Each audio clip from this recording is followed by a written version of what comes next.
when the BJP won in municipal cooperation there. So he was drawing a parallel between Ahmedabad in 1987 and Thiruvananthapuram in 2026, and then went on to take pot shots at LDF, UDF, said the LDF and UDF have both betrayed Kerala. The government keeps switching every 5 years, but the system remains the same, said the Prime Minister. He also called it a fixed match and said that the state government has been stopping central government policies in Kerala for the longest time. He also spoke of how business and employment will thrive under NDA, and that was the Prime Minister's mega poll push. He spoke of how there's been no infrastructure, only corruption under both the LDF and the UDF. And then, towards the end of his speech, viewers, came the sharpest attack from the Prime Minister on the Sabarimala gold loot episode. He spoke of how the NDF promises a thorough probe and also promised that culprits will not go unpunished. So the Prime Minister, all in all, taking sharp jibe against both the LDF and the UDF. He also, in fact, did take pot shots at the Congress. He spoke of the Congress has no agenda on Vikas and development, and then went on to say that the Congress is even more communal than the Muslim League. So that's the Prime Minister targeting the left government over the Sabarimala theft, much more. The LDF, UDF, all under the Prime Minister's radar in this blistering attack coming in from the dais in Thiruvananthapuram. Do remember, after this, the Prime Minister is going to be headed to Tamil Nadu, wherein once again we're going to see an action-packed few hours for the Prime Minister, where he will be furthering BJP's poll push in Tamil Nadu as well. So after 3 p.m, the Prime Minister is going to be in Tamil Nadu and lots later there. But keeping up with what the Prime Minister said in this address to the BJP supporters and Karyakartas gathered there, he took on the UDF and the LDF and spoke of how the government keeps changing, but the system remains the same, and both the LDF and UDF have disappointed and betrayed the people of Kerala. He asked people to trust the NDA, place faith in NDA and both the NDA to power, and then really did take on the LDF while talking about the Sabarimala gold loot. He said accused will be probed, and that, he says, is Modi ki guarantee. He also took pot shots at the Congress and said the Congress has no agenda on development, that the Congress is in fact more communal than Muslim League. In fact, he gave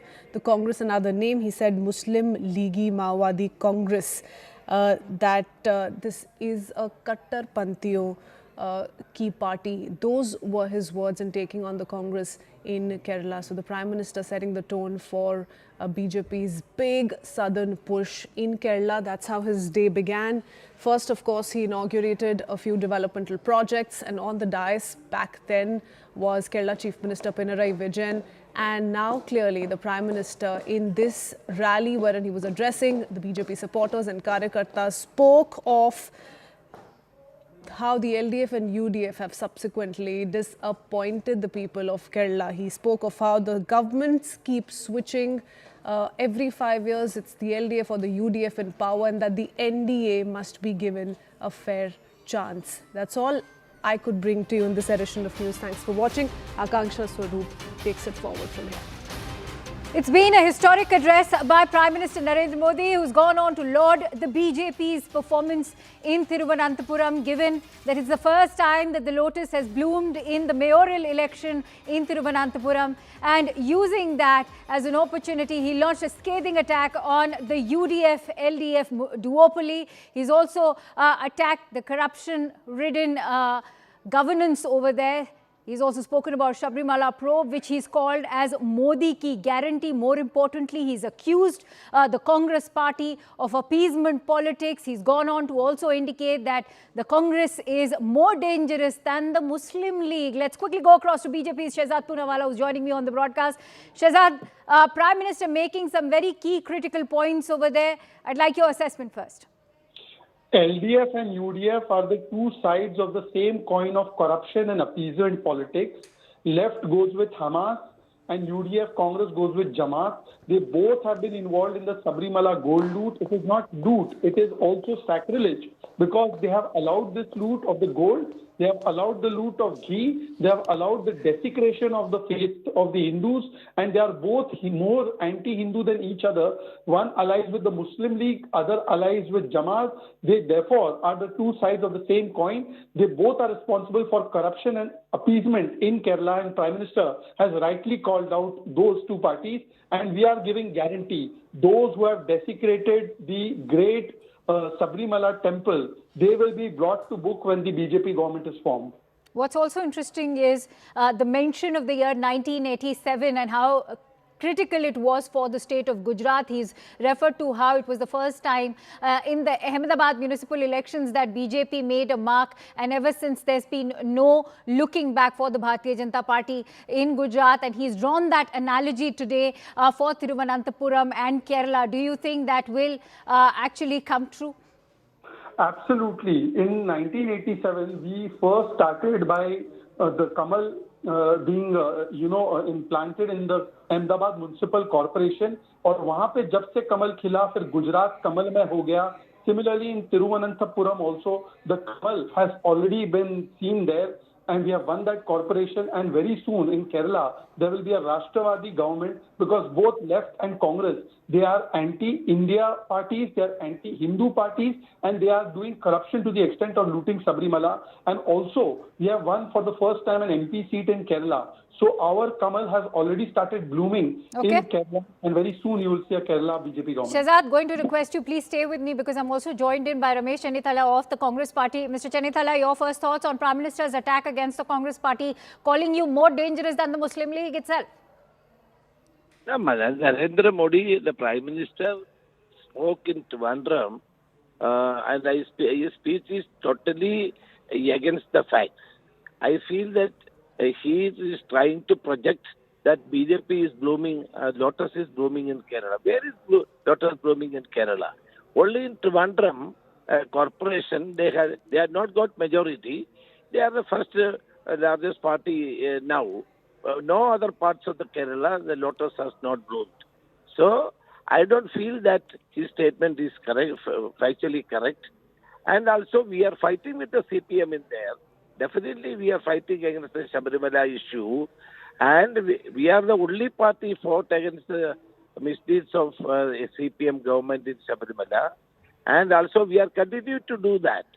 So his statement is Hold on not to your correct. thoughts. Hold on to your thoughts. Let's, in fact, bring in Shehzad Poonawalla. Shehzad Poonawalla, how do you respond to that claim that Prime Minister is factually wrong when he's saying that the BJP is now, in fact, the lotus of the BJP is blooming in Kerala?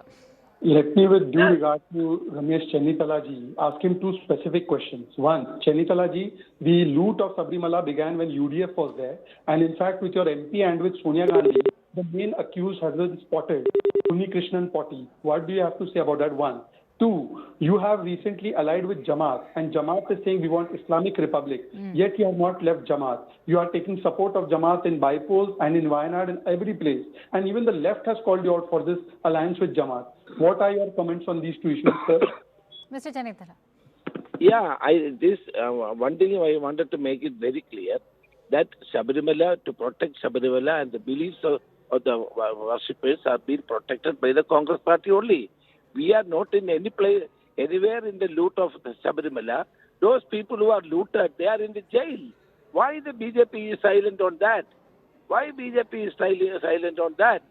See, taking photographs, so many leaders will have posted photographs to so many people. No, but Sonia Gandhi, Mr. Chennithala, Shehzad just now asked you, what was Mr. Unnikrishnan Potti doing with Sonia Gandhi? Otherwise, why you are calling me? Yes, please go ahead.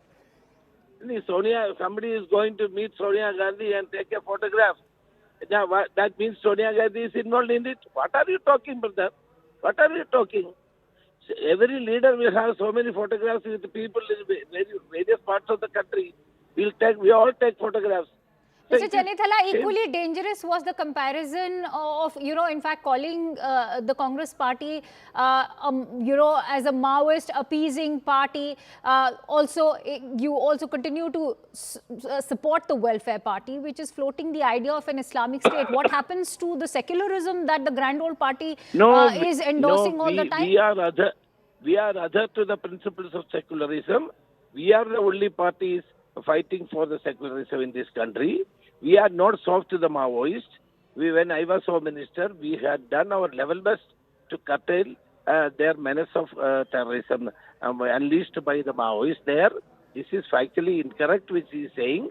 And Jamaat Then why Islami is not... VD Satisan No, coming let me out in complete. support of the welfare party politician who's let me sending complete, out? yeah. I have questions, sir. I am coming to that point. Jamaat Islami is not a part of UDF coalition. We have nothing to do with that. This is an allegation unleashed by CPM and BJP. This is factually incorrect. They are not with us. They are not in our coalition. Who told that they are in our coalition? We are not having any coalition with the Jamaat Islami or Welfare Party. Shehzad Poonawalla. Sir, you will say that we are not taking support of SDPI also in Karnataka. No, we are not taking support of SDPI or anybody. Sir Chennai, you are a very respected leader. I am nothing in front of you, but please listen to me. You tell that you don't have anything to do with SDPI. In Bantwal, you have made mayor with SDPI, that is in Karnataka. Then you all say that withdraw the cases of PFI. That has been done by Sabarimala. Now coming to Kerala, let me tell you, Nilambur Bypol, you have taken the support, and your own leader, Mr. Muralidharan, has come on record to say, yes, we have taken the support of Jamaat, the Welfare Party of India. Apart from that, sir, I want to ask you, what is your stand on Gaza? You have a stand on Gaza, but you are silent about Dhaka. That itself shows that you believe the appeasement politics. You oppose Waqf law, you oppose love jihad, which has been said by the church and by the Kerala High Court. This is because you have to appease Jamaat. And I asked you a very simple question. Jamaat leader has said we want Islamic Republic. Why did not Mr. Pakistan or you come out and say we are completely against this? Samvidhan se chalega, not Sharia. Okay. You have not said it, sir. We are expressed our opinion very clearly. In no way we are not connected with Jamaat and our SDPI. We are never. All right, I'm so sorry to interrupt you, gentlemen. I'm joined in by MB Rajesh, Kerala Minister, also on the phone line. Mr. Rajesh, thank you so much for joining in. I'd like your thoughts to begin with the biggest attack that's been hurled today is against the UDF-LDF duopoly, which Prime Minister has said is only riddled with corruption, and it will be the NDA which will bring development to Kerala.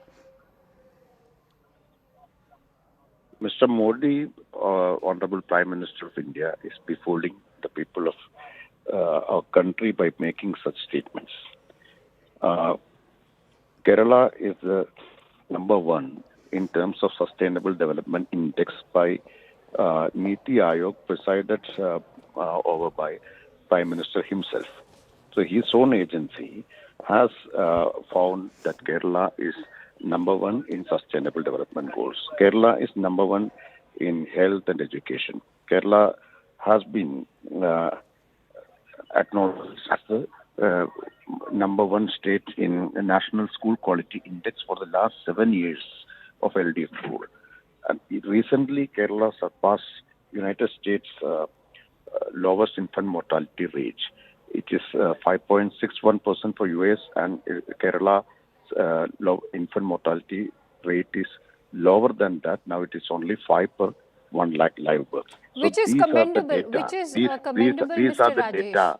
And I would like to reply to Mr. Modi by Honorable Prime Minister with these data. Please okay, go through so the your data is commendable, but does that also sort of, in a way, justify the corruption that is also plaguing your governance right now? Because he's gone on to say that the Sabarimala gold theft probe is Modi ki guarantee. See, in Sabarimala gold theft case, many accused are in jail, including the main priest of Sabarimala, Tandri. And the only political party which has supported openly this Tantri is Prime Minister's own political party, BJP. BJP leaders, and particularly the leader who translated Prime Minister Modi's speech today in Trivandrum, he himself went to Tantri's house and expressed their support and solidarity. This is a double standard. All right. My last question, Mr. Rajesh, my last question over to you is just about Prime Minister challenging the duopoly of the LDF and the UDF. He's saying, he's in fact referred to the BJP's mayoral victory in Ahmedabad back in the year 1987. And he said that ever since there's been no looking back for the BJP in Gujarat. And just like that, BJP will repeat its performance now in Kerala. In 2016, when BJP opened an account in State Assembly for the first time, Honorable Prime Minister had made similar claims. But what happened in 2021, we all know, that account was closed. LDF retained that seat, won that seat, defeating the BJP candidate. So BJP cannot sustain its limited electoral gains which they have made in Kerala recently. And that is very limited. The vote share has gone down, in fact, when compared to Lok Sabha polls. The vote share has come down drastically for BJP. So BJP is creating, Honorable Prime Minister is creating a different picture. All right, Mr. Rajesh, thank you so much for joining in on CNN News 18 and sharing your invaluable insights with us. With that, let's quickly go across to Neetu Raghukumar, who's been tracking Prime Minister's visit to Thiruvananthapuram today. Neetu, some key takeaways from Prime Minister's speech also included attacking this duopoly of the LDF-UDF. How do you think that the people of Kerala are going to respond to the corruption allegations that are now being hurled, that too from the topmost of the NDA rung, which is the Prime Minister himself? Yes, the major points in Prime Minister's speech was focusing on development, saying that for the development of Kerala, for the future of Kerala, we need a BJP government, and attacking the UDF and the LDF equally. And also mentioning Sabarimala, which has been a major flashpoint as far as a gold theft case is concerned. Now, he went on to talk about Sabarimala and said that the situation has come that where gold from the temple is being looted, and he says that it is Modi's guarantee that if BJP comes to power, all these accused will be in jail. There will be an investigation into this. So that was the core of the speech, where Prime Minister Modi was attacking both the LDF and the UDF, asking the people to give a chance for the BJP and focusing on development. We heard Minister M.B. Rajesh, what they have to say on these claims and the CPIM stand, and also Ramesh Chennai, the senior Congress leader, speaking on this.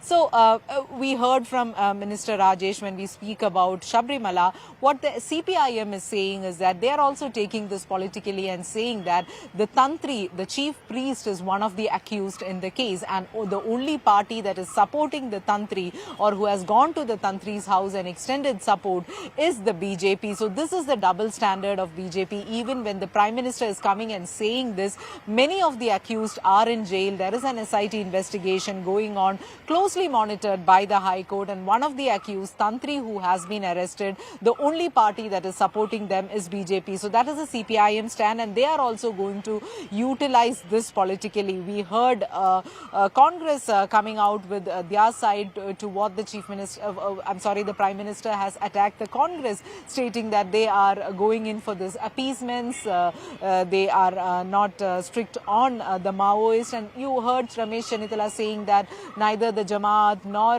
the Welfare Party is in alliance with the UDF and the Congress. So this is what the stand that they will also take. So when it comes to politics, everyone will have their point of view, as we have been mentioning, and we have been talking about this earlier also.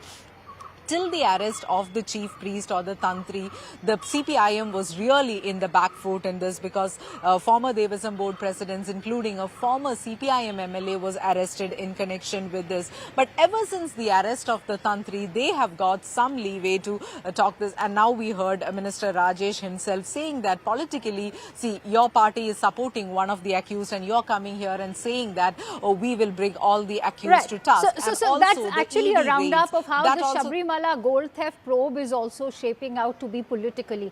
But let's talk about the appeasement politics that Prime Minister has also referred to, calling the Congress party as more dangerous than the Muslim League. He's also, of course, referred to their association with the Welfare Party. Mixed reactions coming in over there. Ramesh Chennai, as we heard on the broadcast right now, has declined or denied any such association. On the other hand, you have, say, the leader of opposition from the Congress party, V.D. Satisan, actively and very vocally coming out in support of that Welfare Party, say, politician who's sending out Facebook posts calling out for an Islamic state in India. See, we had V.D. Satishan talking about Jamaat-e-Islami or the support that Jamaat-e-Islami extended to the Congress, like about 7-8 months back when Chief Minister Pinarayi Vijayan had raised these questions, stating that the Congress is taking the support of Jamaat-e-Islami, and Chief Minister has been doing this quite some time, even during the Lok Sabha by-polls when Priyanka Gandhi Vadra contested from Wayanad. Even at that time, the Chief Minister had come out and said that you are winning with the votes of Jamaat-e-Islami. So about 7 to 8 months back, V.D. Satishan had, while the media posed this question to him, he had gone out and said that it was Jamaat-e-Islami's earlier stand and not their present stand. That is why Satishan was put more in the dock when the Jamaat-e-Islami leader came out and said that they still stand for an Islamic Republic. But at the same time, the defense by the Congress is that they are not in alliance with us, or we don't have any alliance with them. If anyone is saying that, okay, we would like to support the Congress or we would like to support this particular party, this particular candidate, why should we say no to it? So that will be the general stand that the Congress takes as far as this comes, because they will go on defending, saying that they are not in any kind of alliance with either the Jamaat-e-Islami or the Welfare Party. All right. Many thanks to you, Neetu, for bringing us all those inputs. With that, we're slipping into a quick break. Stay tuned to CNN News 18 as we bring you Prime Minister Modi's mega southern push. Remember, Kerala is only the first stop. In some hours from now, Prime Minister Modi will be heading to the state of Tamil Nadu. Stay tuned to our live and rolling coverage.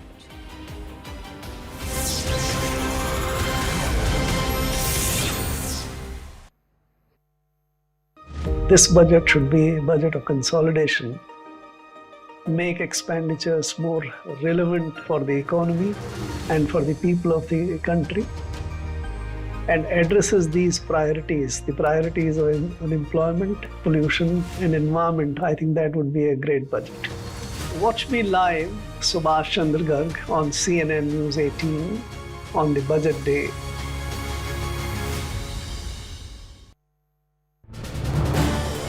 This is News 18 Network.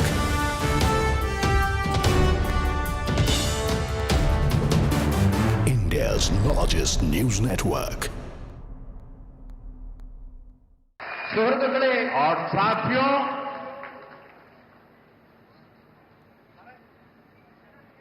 कुछ यहाँ जो leftist ecosystem होगा, उनको शायद आज मेरी बात गले नहीं उतरेगी,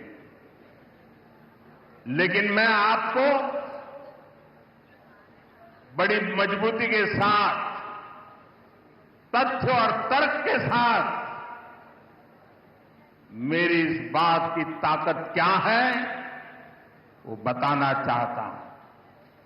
1987 के पहले गुजरात में बीजेपी एक हाशिए की पार्टी थी, अखबार में 2 लाइन भी नहीं छपती थी। 87 में पहली बार भाजपा ने अहमदाबाद म्युनिसिपल कॉरपोरेशन में विजय प्राप्त की, जैसे आज आपने तिरुवनंतपुरम में विजय प्राप्त की है। और वहीं से गुजरात में जो सिलसिला चला, लोगों ने हमारे काम को देखा, हमारे आचरण को परखा, और उसका परिणाम है कि आज पिछले कई दशकों से वहां की जनता ने हमें सेवा का मौका दिया था। शुरुआत एक शहर से हुई थी, केरला में भी शुरुआत एक शहर से हुई है, और इसलिए मैं कहता हूं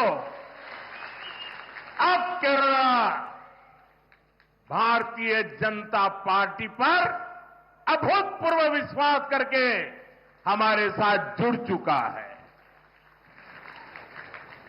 പ്രിയപ്പെട്ടവരെ, ഞാൻ കേരളത്തിൽ വരുമ്പോഴെല്ലാം നിങ്ങൾ സ്നേഹം നിറഞ്ഞ ഊഷ്മളമായ സ്വീകരണമാണ് എനിക്ക് നൽകാറുള്ളത്. എന്നാൽ ഇത്തവണ നിങ്ങളുടെ ആവേശം ഏറെ പ്രത്യേകതയുള്ളതാണ്. ഇന്ന് നിങ്ങളിൽ ഒരു പുതിയ ഊർജ്ജം എനിക്ക് കാണാൻ കഴിയുന്നുണ്ട്. നിങ്ങളിൽ ഇന്ന് ഒരു പുതിയ പ്രതീക്ഷ എനിക്ക് കാണാൻ കഴിയുന്നുണ്ട്. നിങ്ങളുടെ ഈ ആവേശം കാണുമ്പോൾ എനിക്കുറപ്പാണ് കേരളത്തിൽ ഇത്തവണ പരിവർത്തനമുണ്ടാകുക തന്നെ ചെയ്യുമെന്ന കാര്യം എനിക്കുറപ്പാണ്. ഞാൻ എന്റെ എല്ലാ ഉറപ്പോടും കരുത്തോടും കൂടി നിങ്ങളോട് പറയുന്നു, 1987 മുൻപ് ഗുജറാത്തിൽ ഭാരതീയ ജനതാ പാർട്ടി എന്നുള്ളത് തോൽവികൾ ഏറ്റുവാങ്ങുന്ന ഒരു പാർട്ടി മാത്രമായിരുന്നു. പത്രത്താളുകളിൽ പോലും ഇടം പിടിക്കാൻ പറ്റില്ലാത്ത ഒരു പാർട്ടിയായിരുന്നു. 1987 ആദ്യമായി അഹമ്മദാബാദ് മുനിസിപ്പാലിറ്റിയാണ് ഭാരതീയ ജനതാ പാർട്ടി വിജയിച്ചത്. അതുപോലെ ഇന്ന് തിരുവനന്തപുരം കോർപ്പറേഷനിലും നാം വിജയം നേടിയിട്ടുണ്ട്. ഇവിടെ നിന്നാണ് ഗുജറാത്ത് തുടങ്ങിയത്. ഗുജറാത്തിലെ ജൈത്രയാത്ര അഹമ്മദാബാദ് മുനിസിപ്പാലിറ്റിയിൽ നിന്നാണ് നാം തുടങ്ങിയത്. ആ അഹമ്മദാബാദിലെ ജനങ്ങൾ, ഗുജറാത്തിലെ ജനങ്ങൾ ഭാരതീയ ജനതാ പാർട്ടിയുടെ പ്രവർത്തനം കണ്ടു, അവരതിനെ വിലയിരുത്തി. അതിനുശേഷം അവർ നമുക്ക് തുടർച്ചയായി അവരെ സേവിക്കാനുള്ള അവസരം തന്നുകൊണ്ടിരിക്കുകയാണ്. ഒരു പട്ടണത്തിൽ നിന്ന് തുടങ്ങിയ ജൈത്രയാത്രയാണ് ഇന്ന് നാം ഗുജറാത്തിൽ തുടർച്ചയായി ഭരിക്കുന്നതിൽ എത്തി നിൽക്കുന്നത്. അതേപോലെ ഇന്ന് കേരളത്തിലും നാം ഒരു പട്ടണത്തിൽ നിന്ന് തുടങ്ങുകയാണ്. എനിക്കുറപ്പുണ്ട്, ഇന്ന് കേരളം ഭാരതീയ ജനതാ പാർട്ടിയെ വിശ്വസിച്ചു തുടങ്ങിയിരിക്കുന്നു. मेरे साथ बोलिए, भारत माता की जय, भारत माता की जय, भारत माता की जय.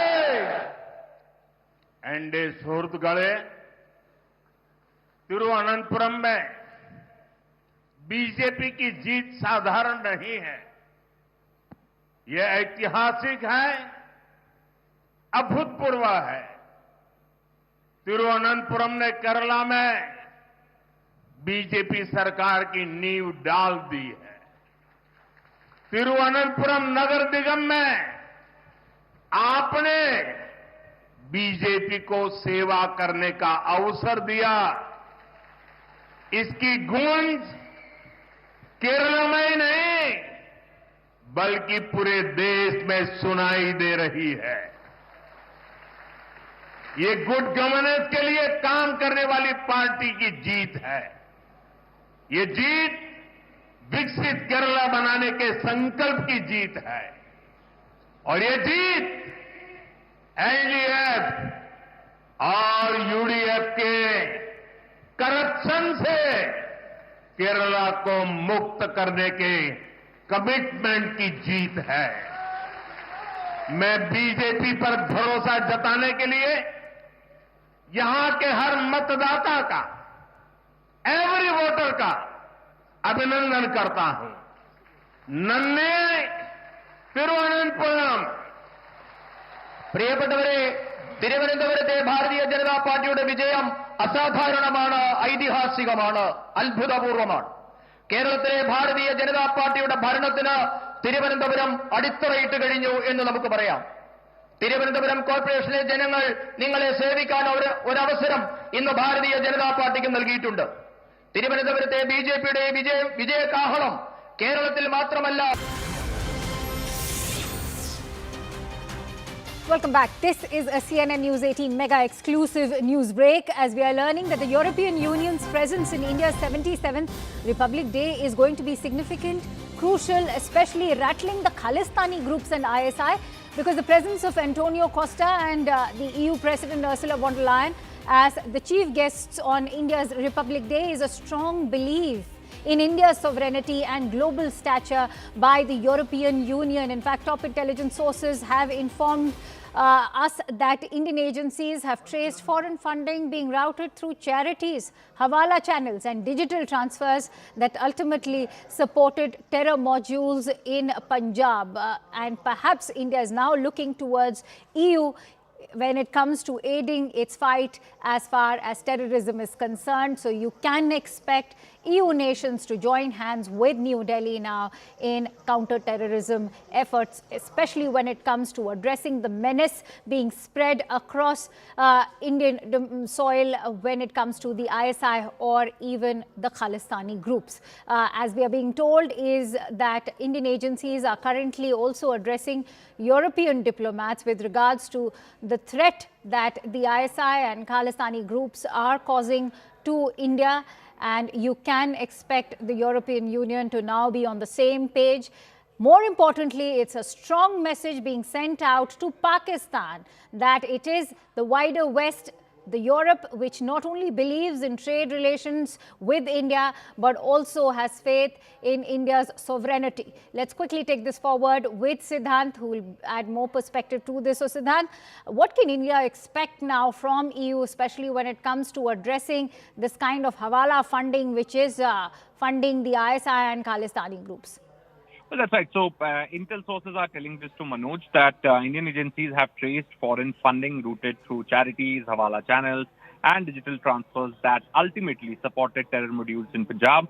Some proofs were shared with foreign counterparts, and they are convinced. NIA has filed multiple cases linking overseas Khalistani operatives to IED recoveries. NIA in its investigations show how these groups are running recruitment networks. NIA cases documented Pakistan-linked funding and common command structures. EU institutions are convinced that presence of such group is a domestic security risk for Europe.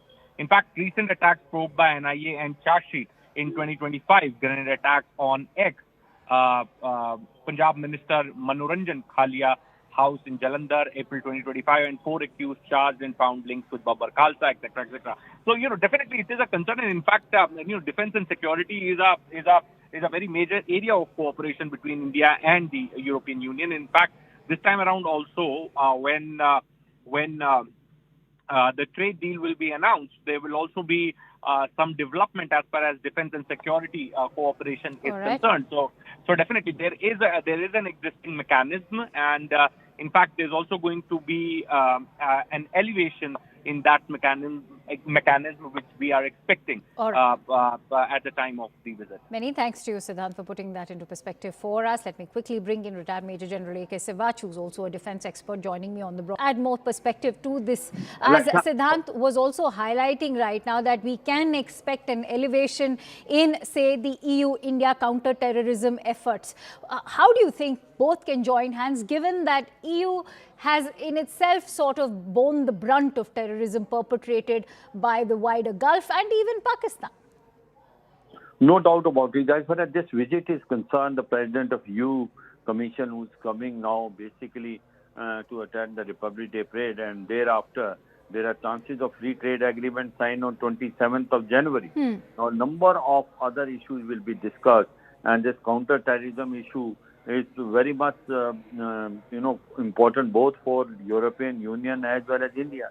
India has been also a victim of terrorism, which is cross-border terrorism emanating from Pakistan. And so is the European Union, and especially European Union is feeling the brunt of illegal migration which has taken place over a period of time. So jointly they will like to make a mechanism in a fashion that both the European Union and India can coordinate and cooperate and fight against terrorism collectively. I suppose this will be a very, very important move. In addition to that, you will find it that not only the free trade agreement, the way the situation has taken shape in the world, the geopolitics which has changed, you will find number of commonalities between India and European Union, especially considering the behavior and the pattern which is shown by Donald Trump. All right. I'm afraid we'll have to leave it at that. We'll have to see how both can now join hands and fight the menace of terrorism together. Many thanks to you, Major General Sivach, for joining in.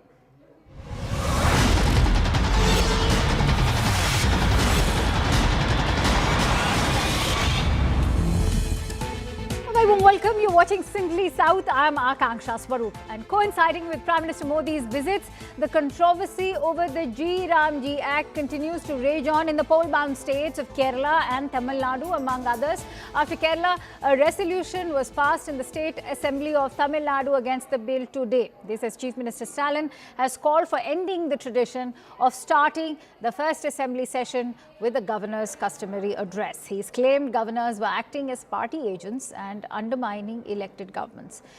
This after a dramatic showdown in Karnataka. Remember, when Governor Gehlot refused to read a cabinet-approved speech critical of the bill. Meanwhile, Rahul Gandhi has also mocked the bill's name, calling it a mere slogan. With Kerala, Tamil Nadu and Karnataka all pushing back, the VB Gram bill, the G Ramji bill, has now triggered a rare show of southern unity against the centre. Before we take this forward, let's also listen in to the reactions that have come in.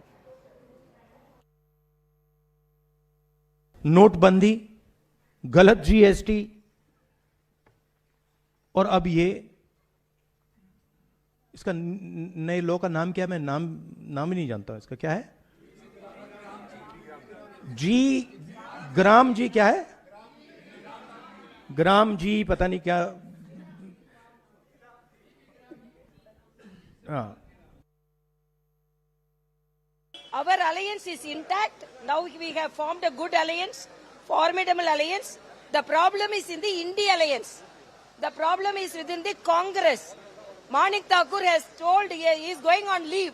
So he is following the footsteps of his leader, Rahul Gandhi, who goes on leave on very, very sensational period, that is to in the election or parliamentary sessions. So in the Congress is in a very disturbed mood. So India alliance is in a disturbed mood. So we are natural alliance. We have convened everyone. We are very happy that we have formed a formidable alliance. All right, so the BJP's defense is that it is a rattled Congress party, particularly the leader of opposition, Rahul Gandhi, who's in fact rattled because of the growing strength of the NDA, which is why state after state, first it was Kerala and now Tamil Nadu, which are passing resolutions against the Ramji bill. Now, the BJP's attack is also that this is not just to do with the change in name or the removal of the name of Mahatma Gandhi from Manrega, but it is also to do with the onus that is being placed on the states for expenditure. Now, they're saying that the states, of course, whether it is Tamil Nadu or Kerala, they're maintaining that this is doing away with the federal structure of the country. Stalin is, of course, seeking support of the allies for a constitutional amendment. Mugalan is joining me on the phone line with more perspective to this. Mugalan, what is MK Stalin now hoping to achieve by passing this resolution against the Ramji bill? We have seen in various instances that Tamil Nadu government have differed from several central laws. And today we saw the Chief Minister, he himself bringing this resolution in the Tamil Nadu Assembly for making several changes or returning to the status quo of the Manrega bill. With the Chief Minister today in the resolution mode, he has demanded that the new formula, that is 40% of the financial contributions to be made by the state government, is adding financial burden on the state. So it has to be returned to the old state. And the Chief Minister in the resolution has also stated earlier it is the state government which will be deciding about the works that has to be given to the labourers. But now it has been taken away from the state and it has to be handed over to the central government. So the Chief Minister has listed out several changes that have been made to the Manrega bill,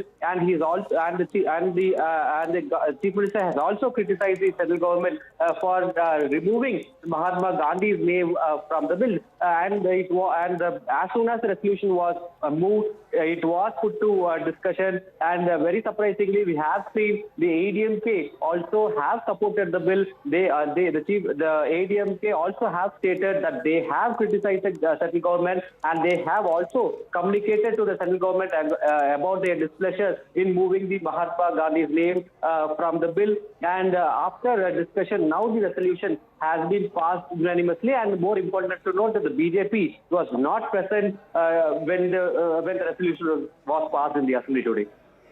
All right. Many thanks to you, Mugalan, for bringing us all those latest inputs. With that, quickly shifting focus over to the other big story coming in from South. This is with regards to Congress MP Shashi Tharoor, who's all set to skip a poll-related meeting called by the party high command in Kerala. It signals a fresh strain in ties with the Congress leadership. The Thiruvananthapuram MP recently walked out of a KPCC-organised Mahapanchayat after what sources termed it as an unpleasant incident. According to those who are close to Shashi Tharoor, said he was seated at the far end of the stage despite being a CWC member, allegedly against protocol. Tharoor was told only Rahul Gandhi would speak, prompting him to finish early, but several leaders later took to the stage. Now, sources also claim that Rahul Gandhi did not mention Tharoor in his address, further fueling the ongoing discontent. Listen to how the opposition BJP is capitalizing on this. Now there seems to be a Mahayudh in Kerala Congress, with Shashi Tharoor ji planning to boycott the other meetings with the leadership. This was bound to happen. Congress has become tukde in probably every state that it operates in. The cardinal sin of Shashi Tharoor ji is that he spoke for national interest and party interest above parivarik interests. So after that, Congress has started treating him like persona non grata, insulting him, humiliating him. This shows the kind of intolerance that is there in the Congress for anybody who puts nation first or party first above parivar. Congress is heading for a maha split in Kerala. So remember, Shashi Tharoor time and again has voiced his support in favour of the NDA, the centre. He's in fact even lauded Prime Minister Modi's military approach, especially when it comes to countering terrorism. He also referred to the Pahalgam terror attack and lauded the government's handling of that terror attack. Now, that's given much ammunition to the Congress party. As senior Congress leaders, especially like K. Muralidharan, have already declared that Shashi Tharoor is no longer one of them. And amid his support for the government's handling of the Pahalgam terror attack, he said that till he changes his stance, we will not invite him to any party program held in Thiruvananthapuram. So the moot question over here is that is Shashi Tharoor skipping the program, or was it that he was not even invited for it, as K. Muralidharan is also indicating? It's interesting because this is not the first time, and we heard what Shehzad Poonawala of the BJP had to say, that Shashi Tharoor is only bearing the brunt because he has prioritized national interest and the party's interest at large over parivar ka interest. The Bharatiya Janata Party has frequently seized upon these tensions to mock the Congress party.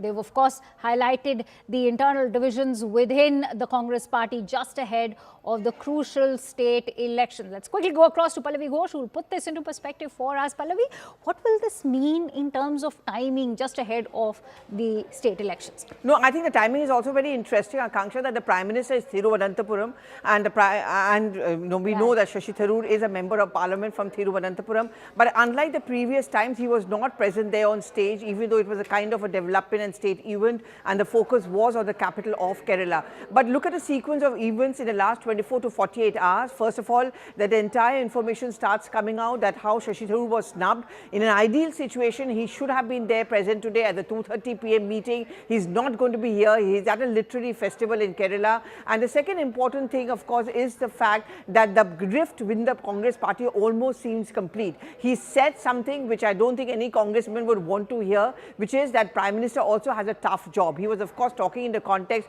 of Gautam Gambhir. Initially, for some time, there seemed to be a thaw between Tharoor and his party. I think those vibes are completely now back, in the sense of, the icy relationship between Shashi Tharoor and the rest of the Congress party. So the Congress has a complete mistrust in him. They feel that he's definitely a spoiler. He makes these kind of comments at a time when, say, the Prime Minister was coming to Thiruvananthapuram, and at a time when the Congress's focus is on winning elections in Kerala. It's a do or die situation really for the Congress party, because they really want to desperately win Kerala, and they fear that Thiruvananthapuram and that assembly constituency where the UDF led by the Congress has only one of the 14 seats, Shashi Tharoor may actually damage the Congress's chances there. Several serious questions have been raised about his relationship with the party's central leadership, and much of it is now, heating up, especially after the Kerala Mahapanchayat meet, where he was clearly not even invited on the stage. What are you learning, especially in this dynamic between Rahul Gandhi and Shashi Tharoor? So there are two versions here. Those who are not aligned with Tharoor in Kerala Congress are completely rubbishing this narrative, saying that he was not treated badly at all. All of us were waiting in line, and we know who the boss is. And Rahul Gandhi was the one who was supposed to speak. If one or two leaders just went there and spoke, that doesn't mean that Shashi Tharoor was being, completely snubbed. But however, Tharoor's supporters don't see it that way. Not just a CWC member, but four-time member of Parliament from Thiruvananthapuram, one of the most high-profile faces from Kerala. How can Tharoor not be given the place? Shouldn't the party gone out? But the fact remains is the ending of the good vibes between Tharoor and the Congress actually began when he dared to contest the elections of the Congress president. There are many in the Congress party saw it as a deliberate attempt by Shashi Tharoor to kind of put the benefit in a narrative of the BJP. So that level, the slide in the relationship actually began from there. Many thanks to you, Pallavi, for putting that into perspective for us. Quickly now, shifting focus over to Karnataka. There's been a landmark ruling for the state's transport sector because the Karnataka High Court has officially quashed the state government's previous order that prohibited the operation of bike taxis. A division bench comprising Chief Justice Vibhu Bhakru and Justice C.M. Joshi delivered the judgment in response to legal challenges mounted by prominent aggregators, including Rapido and Uber, who contested the government's earlier classification of these services as illegal. That is the big decision now coming in from the Karnataka High Court. This as it orders an immediate overturning of the policy that had been decided as far as the ban on bike taxis are concerned. What we can tell you is that the Karnataka High Court has officially quashed the state government's previous order, and that order was prohibiting the operation of these bike taxis. The division bench, in fact, has delivered this judgment in response to the legal challenges which were being, in fact, highlighted by aggregators like Uber, even Rapido.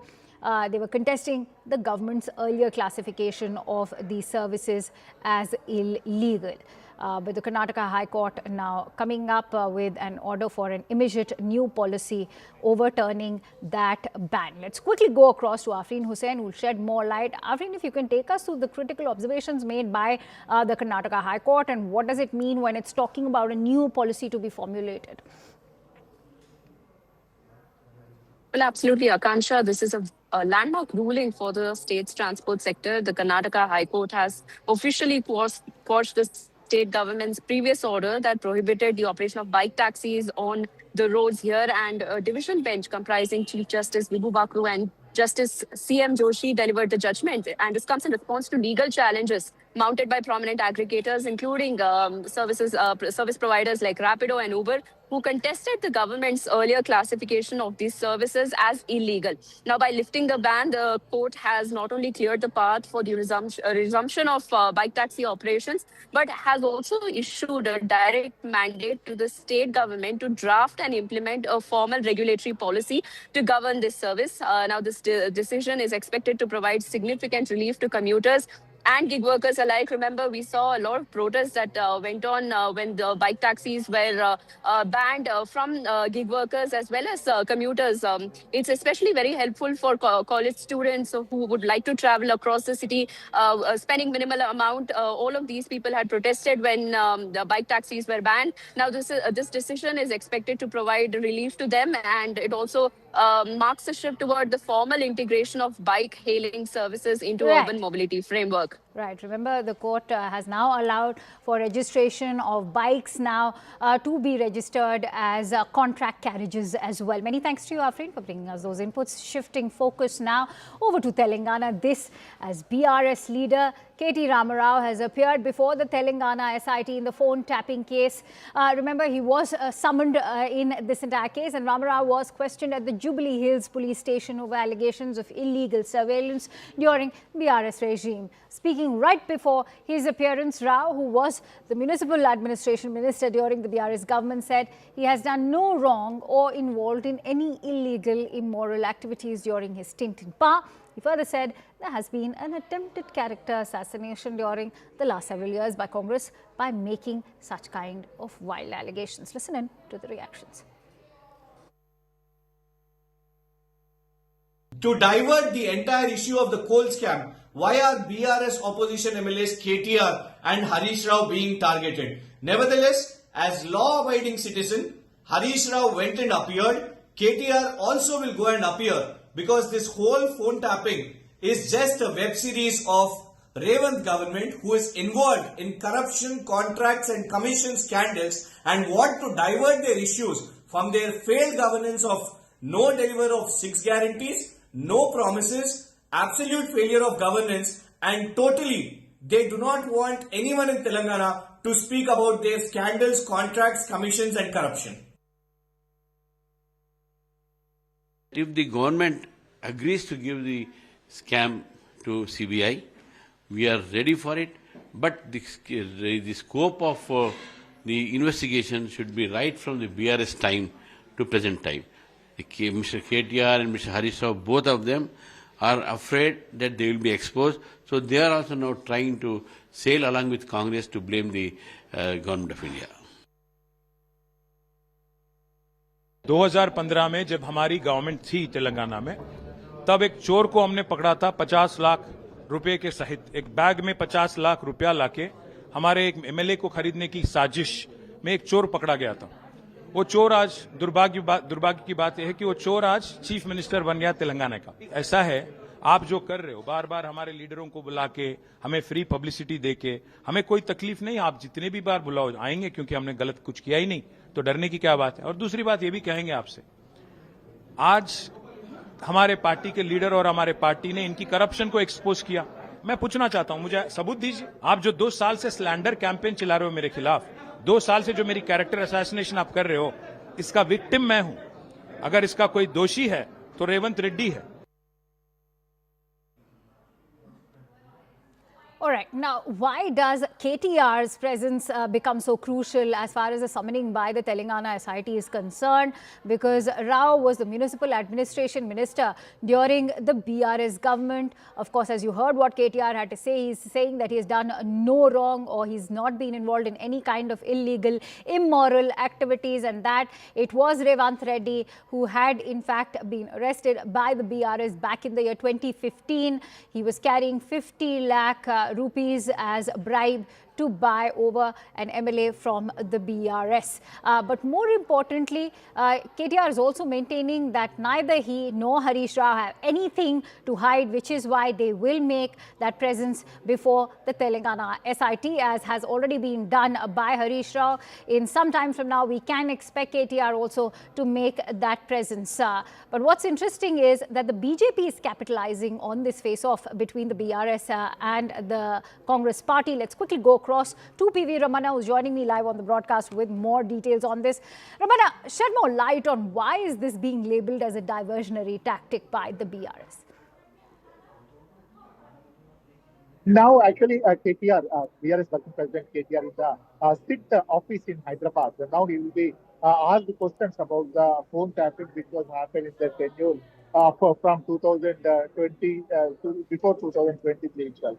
Now, Mr. K.T. Ramarao is questioned by all the SIT officials over there. And moreover, the thing is that recently the person who is accused, Mr. Radhakishan Rao, also called to the SIT office and they are inquiring before they are putting all the questions with the Radhakishan Rao itself. And moreover, he is trying to give all the answers and whatever, why they went for the what we call phone tapping, and what is the reason, who are the persons involved in this.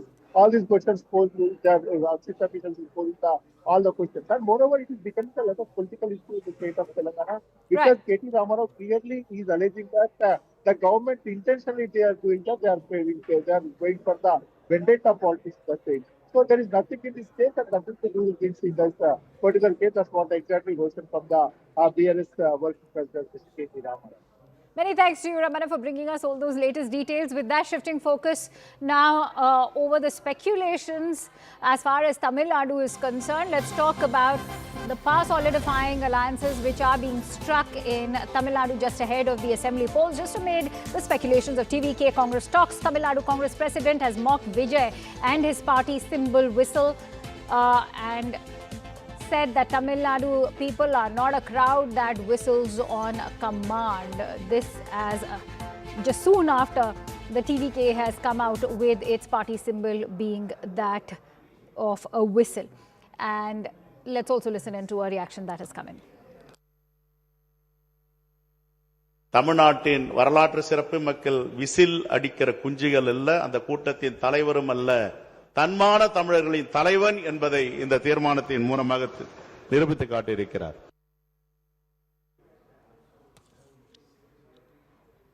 All right, let's quickly go across to Purnima Murli, who is joining me with more perspective. Purnima, what is one to make of the statement coming in from the Congress state president at a time when both the parties are in talks?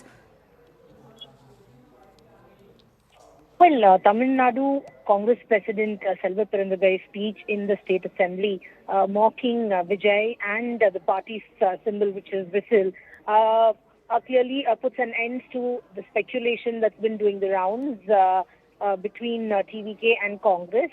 Clearly, this jibe at Vijay and the TVK by the Congress shows that DMK Congress alliance is going to continue till the 2026 elections, and that DMK Congress alliance is intact, and this is also to put an end to the speculation of TVK Congress alliance. Now, all eyes on whether TVK will join the NDA. So all eyes on those developments. For the moment, TVK says no, but we'll have to wait and see how that pans out.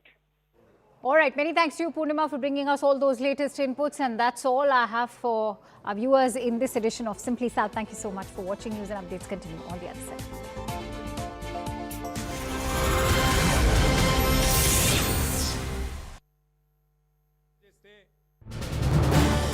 This is News 18 Network.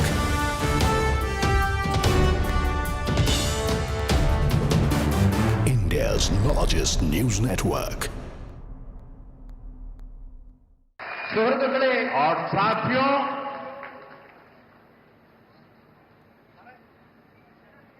कुछ यहां जो leftist ecosystem होगा,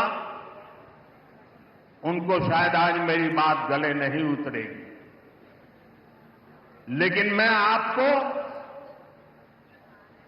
बड़ी मजबूती के साथ, तथ्य और तर्क के साथ मेरी इस बात की ताकत क्या है वो बताना चाहता हूं। 1987 के पहले गुजरात में बीजेपी एक हाशिए की पार्टी थी, अखबार में 2 लाइन भी नहीं छपती थी। 87 में पहली बार भाजपा ने अहमदाबाद म्युनिसिपल कॉरपोरेशन में विजय प्राप्त की, जैसे आज आपने तिरुवनंतपुरम में विजय प्राप्त की है। और वहीं से गुजरात में जो सिलसिला चला, लोगों ने हमारे काम को देखा, हमारे आचरण को परखा, और उसका परिणाम है कि आज पिछले कई दशकों से वहां की जनता ने हमें सेवा का मौका दिया था। शुरुआत एक शहर से हुई थी, केरला में भी शुरुआत एक शहर से हुई है, और इसलिए मैं कहता हूं अब केरला भारतीय जनता पार्टी पर अभूतपूर्व विश्वास करके हमारे साथ जुड़ चुका है। പ്രിയപ്പെട്ടവരെ, ഞാൻ കേരളത്തിൽ വരുമ്പോഴെല്ലാം നിങ്ങൾ സ്നേഹം നിറഞ്ഞ ഊഷ്മളമായ സ്വീകരണമാണ് എനിക്ക് നൽകാറുള്ളത്. എന്നാൽ ഇത്തവണ നിങ്ങളുടെ ആവേശം ഏറെ പ്രത്യേകതയുള്ളതാണ്. ഇന്ന് നിങ്ങളിൽ ഒരു പുതിയ ഊർജ്ജം എനിക്ക് കാണാൻ കഴിയുന്നുണ്ട്. നിങ്ങളിൽ ഇന്ന് ഒരു പുതിയ പ്രതീക്ഷ എനിക്ക് കാണാൻ കഴിയുന്നുണ്ട്. നിങ്ങളുടെ ഈ ആവേശം കാണുമ്പോൾ എനിക്കുറപ്പാണ് കേരളത്തിൽ ഇത്തവണ പരിവർത്തനമുണ്ടാകുക തന്നെ ചെയ്യുമെന്ന കാര്യം എനിക്കുറപ്പാണ്. ഞാൻ എന്റെ എല്ലാ ഉറപ്പോടും കരുത്തോടും കൂടി നിങ്ങളോട് പറയുന്നു, 1987 മുൻപ് ഗുജറാത്തിൽ ഭാരതീയ ജനതാ പാർട്ടി എന്നുള്ളത് തോൽവികൾ ഏറ്റുവാങ്ങുന്ന ഒരു പാർട്ടി മാത്രമായിരുന്നു. പത്രത്താളുകളിൽ പോലും ഇടം പിടിക്കാൻ പറ്റില്ലാത്ത ഒരു പാർട്ടിയായിരുന്നു. 1987 ആദ്യമായി അഹമ്മദാബാദ് മുനിസിപ്പാലിറ്റിയാണ് ഭാരതീയ ജനതാ പാർട്ടി വിജയിച്ചത്. അതുപോലെ ഇന്ന് തിരുവനന്തപുരം കോർപ്പറേഷനിലും നാം വിജയം നേടിയിട്ടുണ്ട്. ഇവിടെ നിന്നാണ് ഗുജറാത്ത് തുടങ്ങിയത്. ഗുജറാത്തിലെ ജൈത്രയാത്ര അഹമ്മദാബാദ് മുനിസിപ്പാലിറ്റിയിൽ നിന്നാണ് നാം തുടങ്ങിയത്. ആ അഹമ്മദാബാദിലെ ജനങ്ങൾ, ഗുജറാത്തിലെ ജനങ്ങൾ ഭാരതീയ ജനതാ പാർട്ടിയുടെ പ്രവർത്തനം കണ്ടു, അവരതിനെ വിലയിരുത്തി. അതിനുശേഷം അവർ നമുക്ക് തുടർച്ചയായി അവരെ സേവിക്കാനുള്ള അവസരം തന്നുകൊണ്ടിരിക്കുകയാണ്. ഒരു പട്ടണത്തിൽ നിന്ന് തുടങ്ങിയ ജൈത്രയാത്രയാണ് ഇന്ന് നാം ഗുജറാത്തിൽ തുടർച്ചയായി ഭരിക്കുന്നതിൽ എത്തി നിൽക്കുന്നത്. അതേപോലെ ഇന്ന് കേരളത്തിലും നാം ഒരു പട്ടണത്തിൽ നിന്ന് തുടങ്ങുകയാണ്. എനിക്കുറപ്പുണ്ട് ഇന്ന് കേരളം ഭാരതീയ ജനതാ പാർട്ടിയെ വിശ്വസിച്ചു തുടങ്ങിയിരിക്കുന്നു. मेरे साथ बोलिए, भारत माता की जय, भारत माता की जय, भारत माता की जय। एंडे सुहृदगणे, तिरुवनंतपुरम में बीजेपी की जीत साधारण नहीं है, यह ऐतिहासिक है, अभूतपूर्व है। तिरुवनंतपुरम ने केरला में बीजेपी सरकार की नींव डाल दी है। तिरुवनंतपुरम नगर निगम में आपने बीजेपी को सेवा करने का अवसर दिया। इसकी गूंज केरल में ही नहीं बल्कि पूरे देश में सुनाई दे रही है। ये गुड गवर्नेंस के लिए काम करने वाली पार्टी की जीत है। ये जीत विकसित केरला बनाने के संकल्प की जीत है और ये जीत एलडीएफ और यूडीएफ के करप्शन से केरला को मुक्त करने के कमिटमेंट की जीत है। मैं बीजेपी पर भरोसा जताने के लिए यहां के हर मतदाता का, एवरी वोटर का अभिनंदन करता हूं। नन्हे തിരുവനന്തപുരം പ്രിയപ്പെട്ടവരെ, തിരുവനന്തപുരത്തെ ഭാരതീയ ജനതാ പാർട്ടിയുടെ വിജയം അസാധാരണമാണ്, ഐതിഹാസികമാണ്, അത്ഭുതപൂർവമാണ്. കേരളത്തിലെ ഭാരതീയ ജനതാ പാർട്ടിയുടെ ഭരണത്തിന് തിരുവനന്തപുരം അടിത്തറയിട്ട് കഴിഞ്ഞു എന്ന് നമുക്ക് പറയാം. തിരുവനന്തപുരം കോർപ്പറേഷനിലെ ജനങ്ങൾ നിങ്ങളെ സേവിക്കാൻ ഒരവസരം ഇന്ന് ഭാരതീയ ജനതാ പാർട്ടിക്ക് നൽകിയിട്ടുണ്ട്. തിരുവനന്തപുരത്തെ ബിജെപിയുടെ വിജയകാഹളം കേരളത്തിൽ മാത്രമല്ല രാജ്യം മുഴുവൻ ഇന്ന് അലയടിക്കുകയാണ്. ഇത് സദ്ഭരണത്തിനായി യത്നിക്കുന്ന പാർട്ടിയുടെ വിജയമാണ്. വികസിത കേരളം എന്ന സ്വപ്നം യാഥാർത്ഥ്യമാക്കാനുള്ള വിജയമാണിത്. ഇടത് വലത് അഴിമതി ഭരണത്തിൽ നിന്ന് കേരളത്തെ മോചിപ്പിക്കുമെന്ന നിശ്ചയദാർഢ്യത്തോടുകൂടിയുള്ള വിജയം കൂടിയാണ് ഇത്. ഭാരതീയ ജനതാ പാർട്ടിയിൽ വിശ്വാസമർപ്പിച്ച തിരുവനന്തപുരത്തെ ഓരോ വോട്ടറെയും ഞാൻ അഭിനന്ദിക്കുന്നു. തിരുവനന്തപുരത്തിന്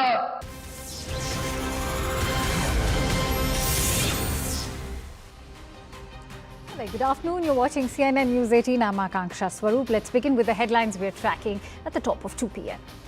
In Thiruvananthapuram, Prime Minister Modi hails victory in civic body poll, says Kerala is witnessing the winds of change. Prime Minister Modi launches a scathing attack on UDF and LDF, says full corruption and communalism but zero responsibility. PM raises Sabarimala loot, guarantees stringent action against culprits if BJP comes to power. After Kerala, Prime Minister Modi is set to lead NDA charge in Tamil Nadu shortly. A mega rally is lined up.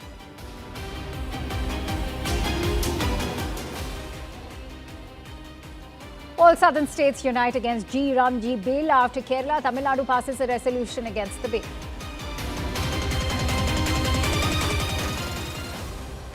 Days after Shashi Tharoor reportedly walked out of the Congress Mahapanchayat over unpleasant incident, Tharoor likely to skip poll meeting called by the party high command in Kerala to discuss the elections. It is Mamta versus Enforcement Directorate showdown escalating as sources say ED has asked Bengal government to act against money rule for instigating violence. Meanwhile, ED director is on a state visit. Pakistan's Prime Minister and Field Marshal Asim Munir tell US officials that they are ready to send troops to Gaza but seek time to build domestic consensus. Bangladesh is firm on not playing T20 World Cup in India. Pak media says that Pakistan may also consider boycott in solidarity with Bangladesh.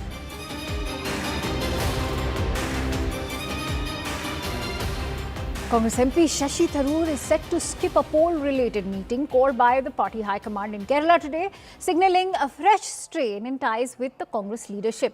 The Thiruvananthapuram MP recently walked out of a KPCC-organised Mahapanchayat after what sources termed as unpleasant incidents. According to those close to Tharoor, he was seated at the far end of the stage despite being a CWC member, allegedly against protocol. Tharoor was told only Rahul Gandhi will speak, prompting him to finish early, but several leaders later took to the stage. Now, sources also claim that Rahul Gandhi did not mention Tharoor in his address, further fueling the discontent between Shashi Tharoor and the top leadership. Listen in to what BJP has had to say. Now there seems to be a Mahayudh in Kerala Congress, with Shashi Tharoor ji planning to boycott the other meetings with the leadership. This was bound to happen. Congress has become tukde in probably every state that it operates in. The cardinal sin of Shashi Tharoor ji is that he spoke for national interest and party interest above parivarik interest. So after that, Congress has started treating him like persona non grata, insulting him, humiliating him. This shows the kind of intolerance that is there in the Congress for anybody who puts nation first or party first above parivar. Congress is heading for a maha split in Kerala. The story getting in more breaking inputs as Congress sources have revealed to CNN News 18 that no such snub happened at the event. It was an event for Rahul Gandhi. In fact, sources are further adding that Shashi Tharoor deliberately comes out with these statements just ahead of Prime Minister's southern push. Now, that kind of an allegation certainly holds a lot of weightage because not only Shashi Tharoor is being called anti-Congress, he's also being accused of being in cahoots with the Bharatiya Janata Party, given that the sources are claiming that there's a deliberate effort being made by Shashi Tharoor to come up with such problematic statements against his own party, that too just ahead of Prime Minister Modi's southern push. Let's quickly take that forward with Pallavi Ghosh. Pallavi, as Shehzad Poonawalla has been saying that he's been reduced to a persona non grata, but more importantly, what can be more insulting that he's now being compared to being a Brutus? Yes, absolutely. But, Akanksha, I'm not very surprised at this kind of a narrative coming in from the Congress party, because this is something which explains the complete trust deficit between Shashi Tharoor and his Congress, because they feel, and the story actually began, I would say, at a time when he decided to contest opposite Mallikarjun Kharge. Nothing wrong with that. Actually, it helped the perception from the point of view of the Congress to show that it was a democratic party. But they were very miffed with the fact that he got 172 votes, which is not a bad number at all.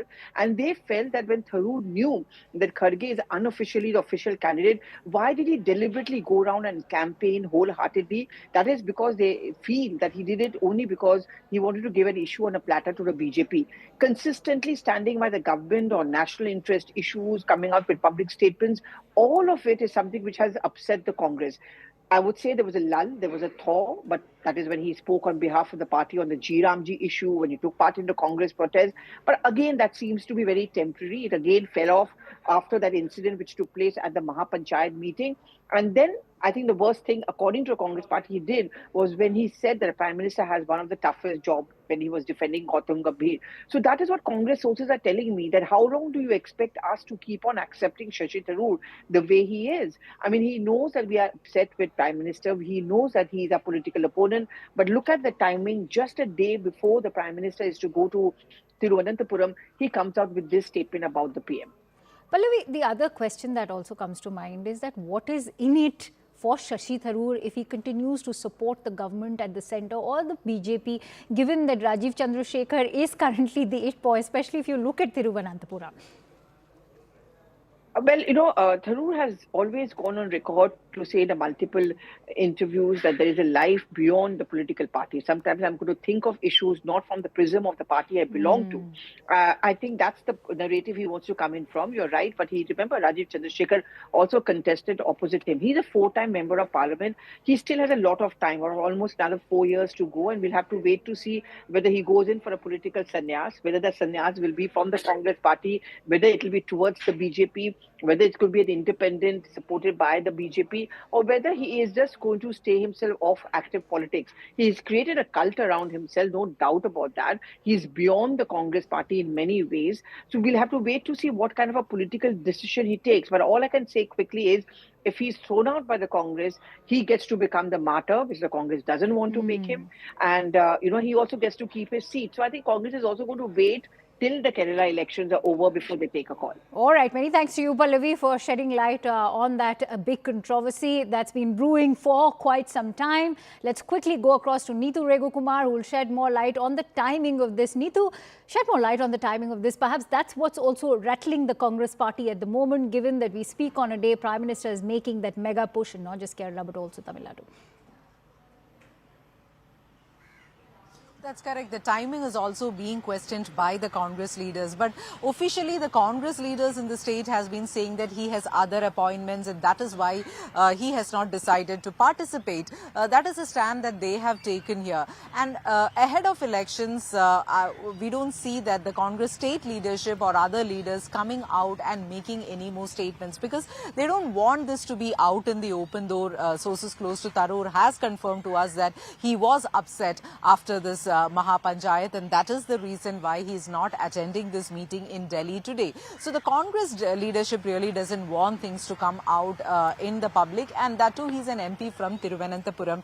Thiruvananthapuram is also the district where BJP has maximum hopes when it comes to winning constituencies in the assembly election. So everyone needs to go together, and we don't think that there will be, even Tharoor beyond a point wouldn't be going against the leadership or saying things publicly against the leadership, especially in Kerala. That is what we have seen in the past. When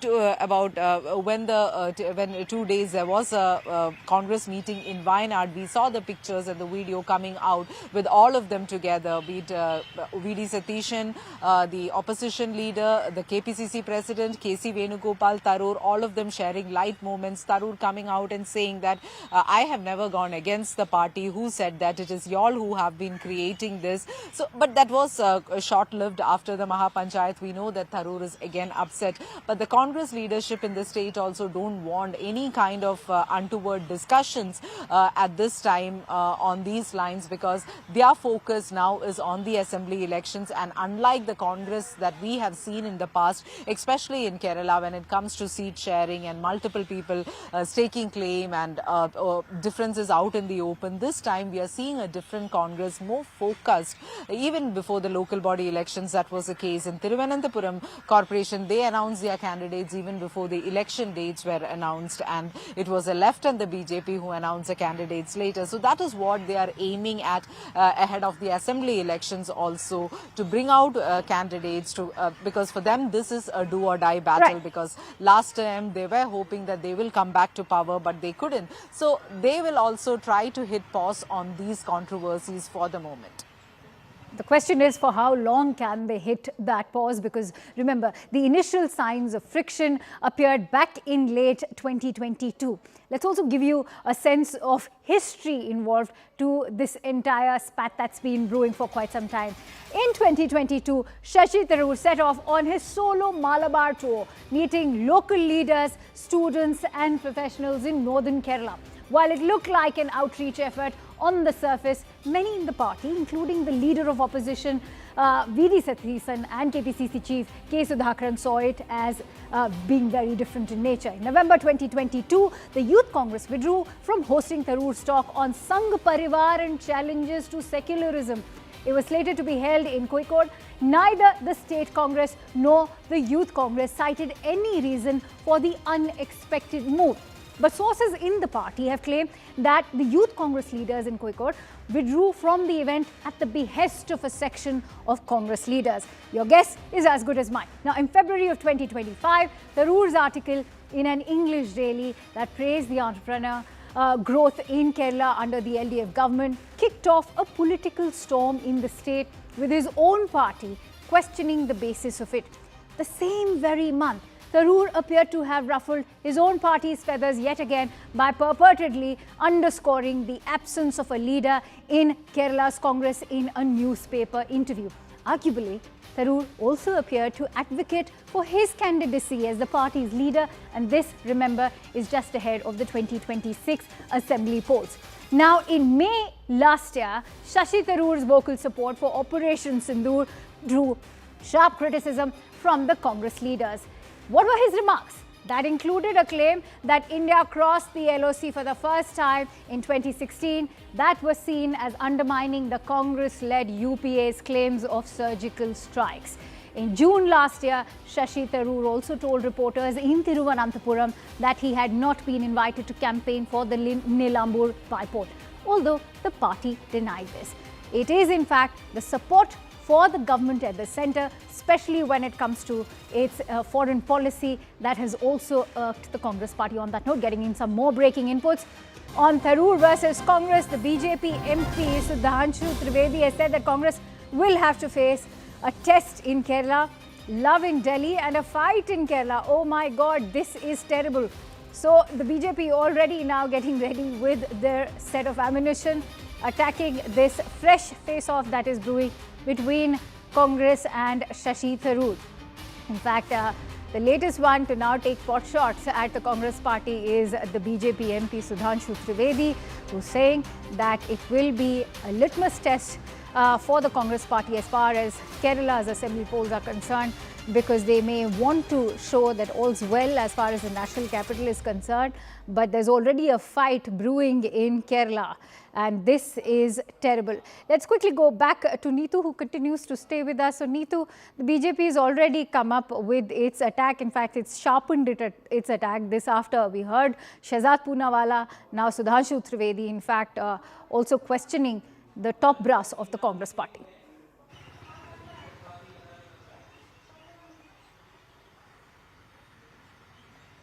Oh yes, the BJP is sharpening its attack, and you know, the state is going in for elections, so they would be looking at it politically, or any chance to affect the Congress's chance in the state, because Congress is seriously making a do or die situation. It is for them in the state of Kerala.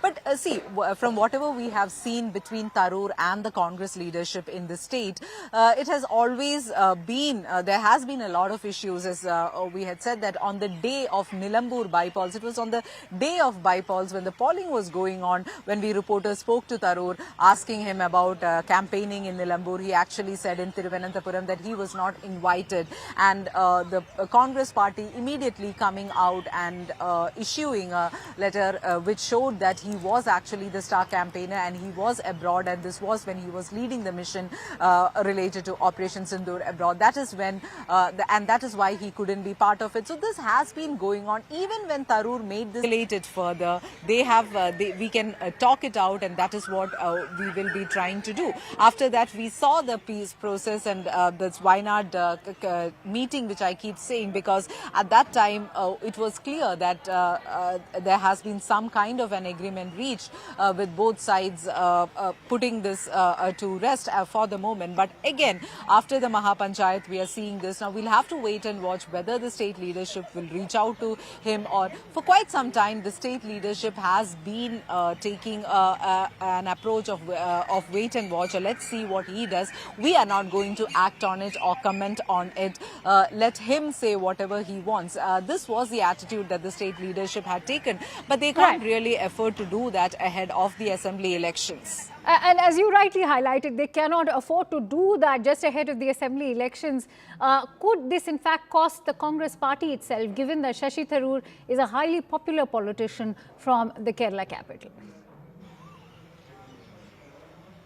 See, Shashi Tharoor is a highly popular politician. There is no doubt about that. But the Congress party, the leaders, a number of leaders for the Congress and their structure, the way they have been working, that is also very important. So we can't say that it will be Shashi Tharoor versus the rest of the leadership. That is not really possible in Kerala's example, because the Congress party has its strength on the grassroots, and there are several leaders for the Congress party that has been here for decades. So Tharoor is a very popular leader. He can connect to the youngsters. He can connect to people from across age groups. So that is something which has been an advantage of Tharoor, and the Congress party would want to use it for their advantage ahead of the elections, especially in a district like Thiruvananthapuram, where the BJP is having high hopes in at least 3 assembly constituencies.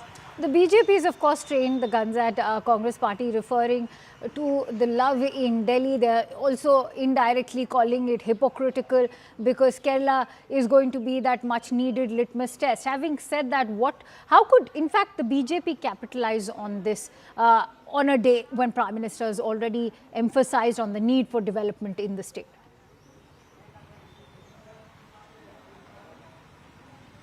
See, all three fronts have been talking about development. The Prime Minister has emphasized it, the LDF and the Congress, they all keep talking about development as a major poll plank when it comes to the elections. The LDF will be showing their the statistics related to Niti Aayog, how the country is number one in many sectors, including the health, education. So these would all be the factors that the LDF would be pointing it out. The Congress at the same time would come back and say, during our time we had done this. So and the BJP attacking both the LDF and the UDF and saying that so far there has been no development. Only if the BJP comes to power there will be development in the state of Kerala for the future of Kerala. So that these statements between this back and forth between these parties will continue. But how this standoff can affect the Congress party, it's mainly in Thiruvananthapuram. And not just in Thiruvananthapuram, even across the state, people want Tharoor to come out and campaign for them during the assembly elections, because Tharoor can connect with a cross-section of people. And in Thiruvananthapuram particularly, because he has been an MP for here quite for some time, so his active participation in the campaigns here would help the Congress in their chances. So they would also want to work it out that way. But that doesn't mean it is like a situation where it's Congress versus Tharoor in the state of Kerala. We can say that they also want to work out a solution at this time so that this does not further flare up ahead of the elections. All right, stay with me, Neetu. I'm also joined in by Arun Dhata on the broadcast. Arun, shed more light on this kind of bitter attack that we've seen being directed by the BJP, especially the MP Sudhanshu Trivedi being the latest one now to spit venom at the Congress party, where he's in fact taken jibes at how there's love in Delhi but so much hatred brewing in Kerala.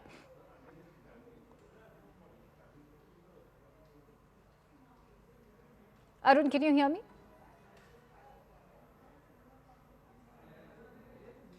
All right, well, Akanksha, I just missed your question. If you can just repeat the question, please. If you could put into context this statement that has come in from Sudhanshu Trivedi, where he's taken pot shots at the Congress party, drawing that sharp contrast between Delhi and Kerala.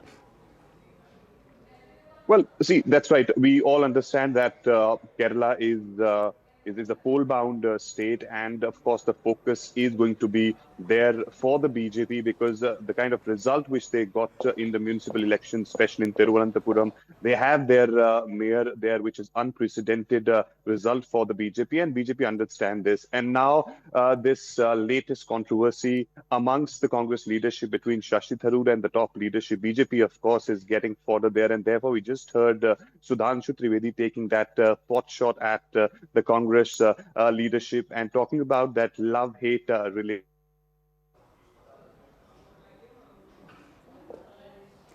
All right, we seem to be losing connectivity with Arun, but let me quickly go back to Neetu Regukumar, who continues to stay with us. So, Neetu, remember the meeting that Shashi Tharoor is going to be skipping is a very crucial one, because just ahead of the assembly election, it will also be deciding on, say, the strategy and the preparations for Kerala Assembly. As far as the Congress party is concerned, what could this mean for the days ahead for Shashi Tharoor and his contribution, or say the importance that the party itself is bestowing on him? See, this is a very crucial meeting ahead of the assembly elections, and as I've mentioned earlier also, Congress is unlike the Congress that we have seen in Kerala. Some breaking inputs from MP. In fact, after Indore now, drinking water contamination in MP's Mau has been reported. Over 25 people have fallen sick in Madhya Pradesh's Mau.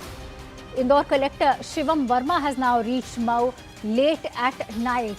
Remember, people are still getting over the horror and shock of how Indore had to bear the brunt of contaminated water, and now the latest from Madhya Pradesh coming to the forefront is the contaminated water incident now coming to the forefront from Mau. And what we're being told is that the Indore collector has now reached Mau to conduct an initial probe, but 25 people have fallen sick. This, even as solutions are still being contemplated as far as Indore's drinking water contamination was concerned, and now a second incident coming to the forefront from Indore, that is Mau. And 25 people is what we are being told have already fallen sick at the moment. Those are visuals that we are bringing to you from Mau as far as the district collector is concerned. He's gone on to meet those who have fallen severely ill. They are in the hospital. We are yet to receive a breakup of who are these 25 people, how many of them include women and children, because remember what happened in Indore also led to the death of several people, but this could spell serious trouble for the government, state government, as far as MP is concerned, after the contamination that plagued the people of Indore. This is the latest incident now coming to the forefront from Mau. And in those latest visuals, we can show you that the district collector is currently over there inspecting all of those who've fallen sick in the hospital. And the drinking water contamination, as we all know, as far as Indore was concerned, was also because of certain chemicals and substances, microbes, and all of those sewage leaks also that had been reported initially. Is that also the case in Indore?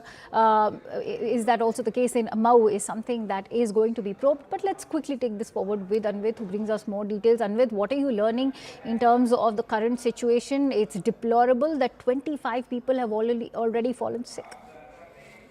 Yeah, see, this has now happened in Mau, and we are being told that senior authorities have also reached the spot, and at least 25 people have been hospitalized. And we have previously seen how in Indore, the number of people who were reported ill, 15 of them had succumbed to these bacterial infections, and after that, a detailed inspection of pipelines was undertaken, and we were told that in the entire district there's about more than 30,000 kilometers of this pipeline network, and of that initially those 2 decades old were being looked at. Now it also seems that those pipelines could have possibly infected nearby areas as well, because these are groundwater that is being used, and previously district administration has also requested people to not use groundwater and only resort to containers that are being sent. And administration had taken certain measures, but locals had been complaining that these are not appropriate, these were not sufficient also for the people and the kind of population that these districts hold, and that was one reason why there was more of chaos and mayhem, because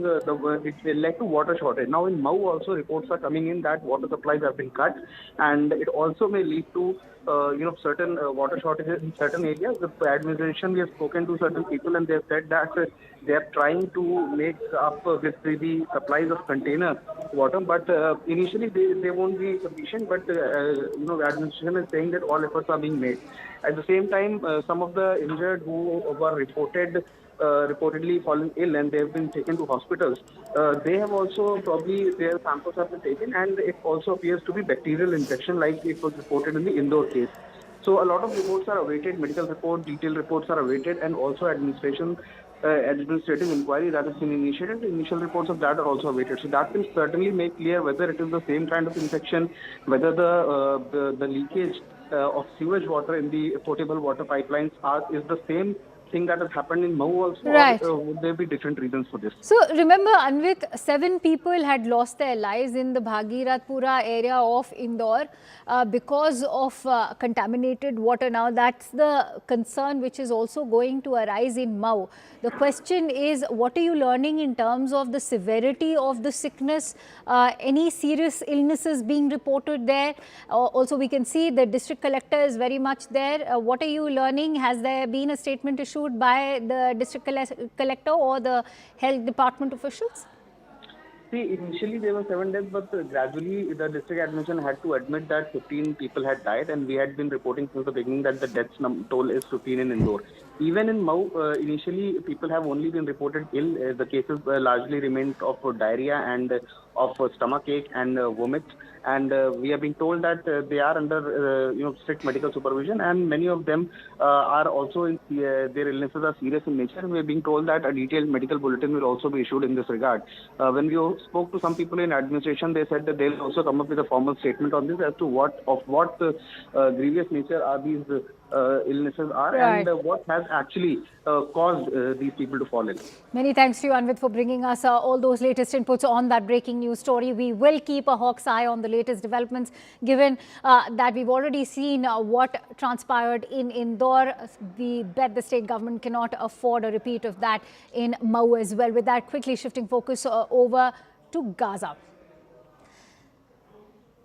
Okay, this is a CNN News 18 mega exclusive in inputs brought to us by Security Affairs editor Manoj Gupta. What we are learning is that Pakistan and the United States have had a high-level meeting in Davos. The focus was Gaza and broader security cooperation. Now, according to sources, Army Chief Field Marshal Asim Munir has in fact informed the US officials that Pakistan is prepared to deploy troops in Gaza as part of this international stabilization force for Gaza, or the Board of Peace. And Asim Munir has also sought a US strategic partnership to counter rising terrorism emanating from Afghanistan. He's briefed President Donald Trump and even the US Secretary of State Marco Rubio on both Gaza and regional security threats for Pakistan as well. As we highlighted, they're referring to Afghanistan, of course, with no mention made to terrorism and the infrastructure being supported by ISI itself. But US officials have flagged that Israel remains uncomfortable with the presence of Pakistan as a member of Board of Peace, even Turkey's participation in any form as far as the Gaza force is concerned. But the signing, that too on the margins of the World Economic Forum in Davos, has triggered a fierce political firestorm back in Islamabad. It's of course questioning Pakistan's own support to the Muslim Brotherhood, with opposition parties labeling Shehbaz Sharif and his move as non-transparent, even morally indefensible, because as far as opposition leaders like Maulana Fazlur Rahman are concerned, they're already questioning where does this leave Pakistan when it comes to its support for Muslim Brotherhood, especially when it comes to countries like Iran. Pakistan has maintained a strategic silence, with many even reports indicating that it could perhaps even provide a base to US if there was a kinetic action taking place on Iran. But more importantly, it is the Gaza Board of Peace which is rattling Pakistan, because they also see it as being pro-Jew and not anti-Jew, which is over to some breaking inputs coming in from Pune. An incident occurred in the Joy Nest Society in Loni Kalbhor, Pune, where a 7-year-old boy riding a bicycle was run over by a car driven by a student studying at MIT Pune.